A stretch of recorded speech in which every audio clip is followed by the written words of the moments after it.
জয় নিতাই গৌর হরি বল। শ্রীধাম বৃন্দাবন থেকে আজকেও আমাদের একটা সুন্দর বিষয় আলোচনা। শাস্ত্র সিদ্ধান্ত অনুযায়ী সেটি হলো শ্রী গুণসমূহের গণনা। শ্রী ভগবানের গুণসমূহের গণনা করার সমর্থ কারো আছে কি? আসলে এত গুণাবলী ভগবানের, তা গণনা করে শেষ করার সামর্থ্য আমাদের আছে কি? এ বিষয়ে ভাগবত কি বলছেন? এর জন্যে আমরা সাহায্য গ্রহণ করেছি শ্রীমদ্ ভাগবত মহাপুরাণ ব্যাসদেবকৃত, তার দ্বিতীয় স্কন্ধ সপ্তম অধ্যায় 40 নম্বর শ্লোক থেকে।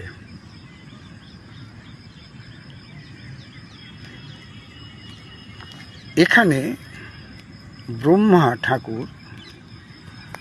ব্রহ্মা বলছেন স্বয়ং নারদকে। কি বলছেন? নিজের বিদ্যা এবং প্রতিভা দিয়ে যদি কোনো ব্যক্তি, আবার শুনুন, নিজের বিদ্যা এবং প্রতিভা দিয়ে যদি কোনো ব্যক্তি পৃথিবীর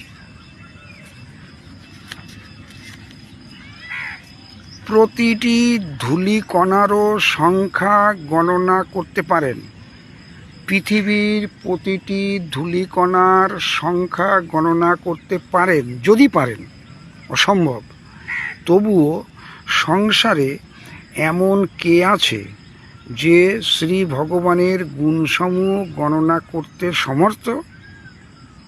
হরি বল। পৃথিবীর ধূলিকণা যত আছে সব গণনা করার ক্ষমতাও যদি কারোর থাকে, তবুও ভগবানের গুণসমূহ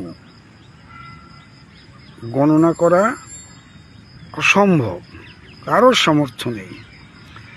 তিনি যখন ত্রিবিক্রম অবতার ধারণ করে ত্রিলোকের পরিমাপ করছিলেন, তখন তার শ্রীচরণের অদম্য বেগে প্রকৃতিরূপ অন্তিম আবরণ থেকে আরম্ভ করে সত্যলোক পর্যন্ত সারা ব্রহ্মাণ্ড কম্পিত হয়েছিল। তখন তিনি নিজ শক্তিতে তাকে স্থির রেখেছিলেন। চিন্তা করুন অবস্থা। ত্রিবিক্রম অবতার ধারণ করে ত্রিলোকের পরিমাপ করছিলেন। হরি বল, হরি বল।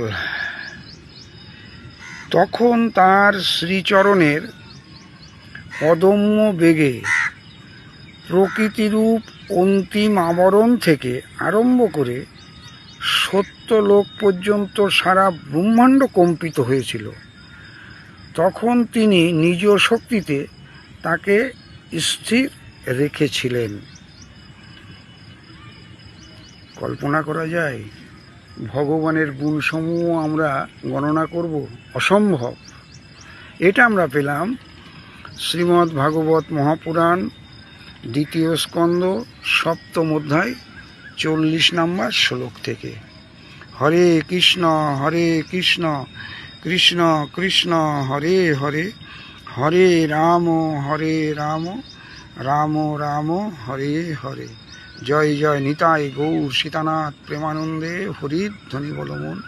হরি বল, হরি বল। জয় শ্রী রাধে শ্যাম।